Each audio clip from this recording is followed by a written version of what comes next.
guys, welcome back to my channel. It's Tiffany of Tiffany Gordon Cosplay, and today on this cosplay tutorial I'm going to be telling you how I painted the 8-foot long Almudron blade from Monster Hunter Rise.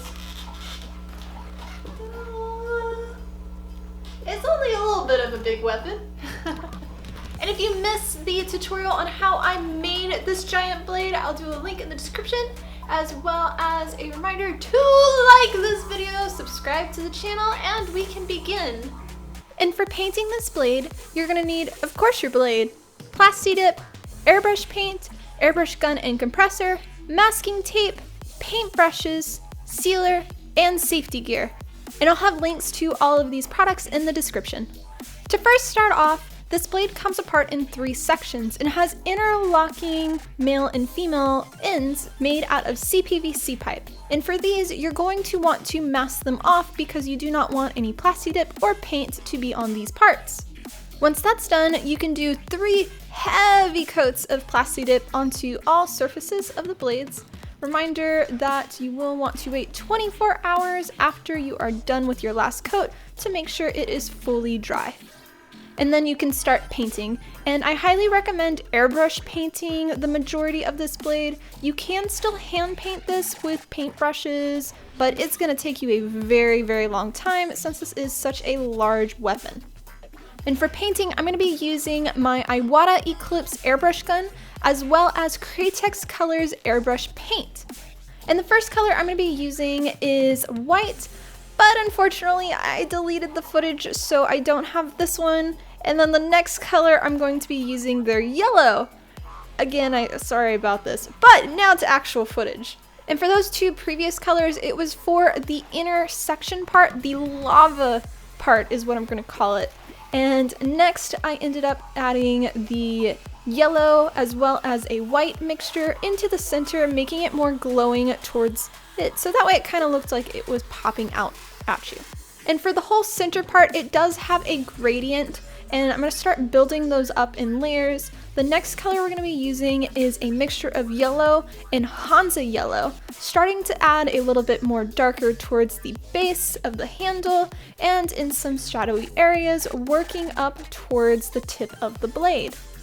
Then moving towards a mixture of Hansa yellow and Pyrrole orange, starting at the base and slowly pulling it from the bottom upward. As I go farther up the blade, I am removing the airbrush gun farther away so it gives a more lighter fluff and isn't as solid orangey color. And then continue to do this going up towards the tip of the blade. I highly recommend while painting the center section to also put it together here and there to make sure that all of your colors are actually aligning correctly, so you don't have a weird darker gradient on one piece than the other. And moving along to our next color, which is also going to be the Pyrrole orange as well as crimson red. And for this color, I did more closely to the edges where the armor-like pieces are, and this one was more of a solid color, and I gradually made it go away towards the center so it was more yellow there. And again, you're just going to want to, for a more intense color, have the airbrush gun closer. For a more fluffy, lighter look that's going to give you your gradient, move the airbrush gun away so you have barely any paint touching the surface. Now for the spine and the breaking crack parts. And for this, I did straight crimson. Now to make it more grimy, and for this, I went back with jet black, applying it in small sections on a time for the red areas, and with a paper towel while the paint is still wet, removed it. This is gonna make all of the black stay in the lower sections, and all of the raised sections, the red is going to pop through. I also at this time would recommend that you mask off the center glowing yellow orangey thing we just painted, or you can use a paper towel and just make sure it is covering so you don't paint any onto that surface. And I wanted to go back and add a little bit more detail. And for this, I did it with crimson and a paintbrush that was dry. and this is gonna give you much more depth. It's gonna feel more gross and grimy and more Monster Hunter in general. I didn't want this piece to be perfect because it's not. Once that paint was dry, I then masked off all of the red sections as well as all of the center yellowy orange glowing section with masking tape. And for this, I recommend not using the blue painter tape because it does not work, and getting a good name brand Scotch tape and just place it on your leg and then put it onto your piece. And for the first color I'm going to be using for this is going to be Jet Black, applying it to all of the areas that I want to be just silver. And this is going to be the center circle piece as well as the handle and the pommel at the bottom. Next, I used Quicksilver, applying these also to those same sections.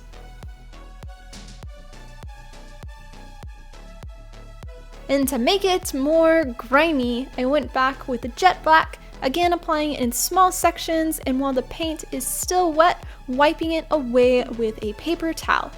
And I did this also for the handle, but for the back part of the handle, it's supposed to be a lot more darker, and for these sections, I just patted the wet paint with the paper towel, and that gave a slight little circle pattern because my paper towel had a circle indent on it. So it gave a nice little pretty texture that felt more realistic rather than a flat black paint job.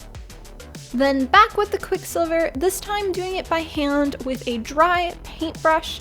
This way it'll give it more of a highlighted area in certain sections and look more scratched and more metal that has been through battle. And once that paint was dry, I then masked it off again with masking tape and also some paper. The next color I'm going to be using is a base coat of Jet Black onto the rest of the armor scale parts of the blade. The next color that I used was a brown paint mixed color, and I highly recommend buying a pre-made brown and not making it because it is a pain. But anyway, I applied this to all of the surface areas using a dry paintbrush, and then did a second coat, kind of splotchy, putting it here and there to have it more of a highlighted area in certain spots and not feel so flat.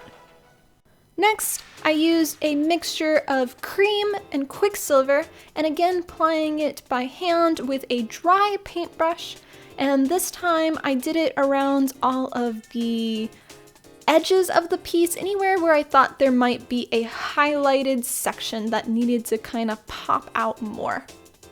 For airbrush painting, you really want to paint in layers and slowly build up from a base up to different ones, and this is going to make it really feel realistic and just pop more and not feel as flat.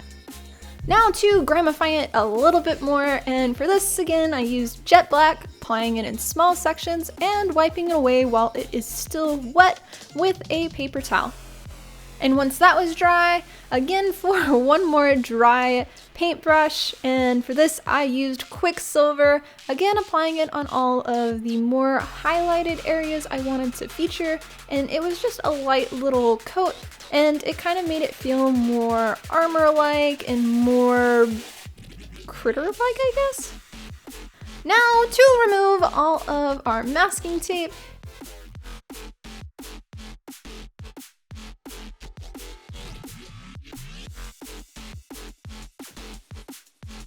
but once I got all of that off, it was time for some detail painting, and for this, I really wanted to make it pop more in certain sections, and I went back by hand and a paintbrush using the airbrush paint Jet Black, going around all of the edges.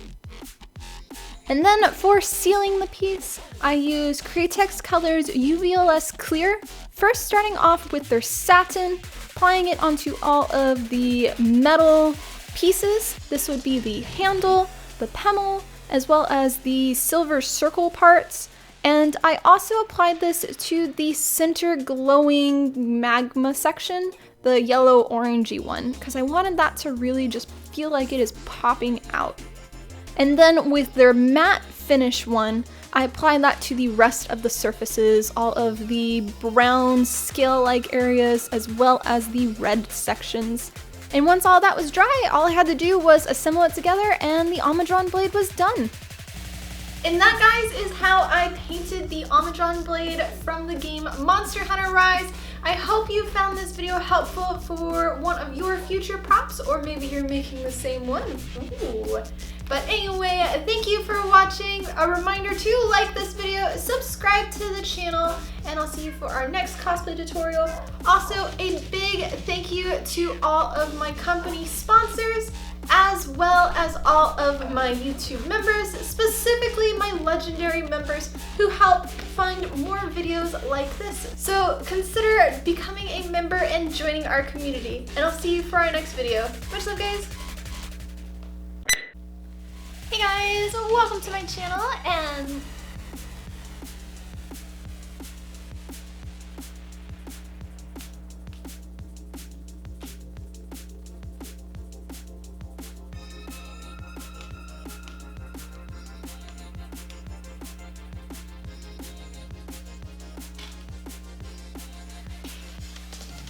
you just want attention, huh? You keep rubbing the mic, rubbing the stand, huh?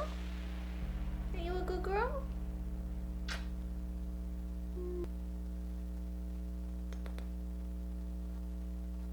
Good girl.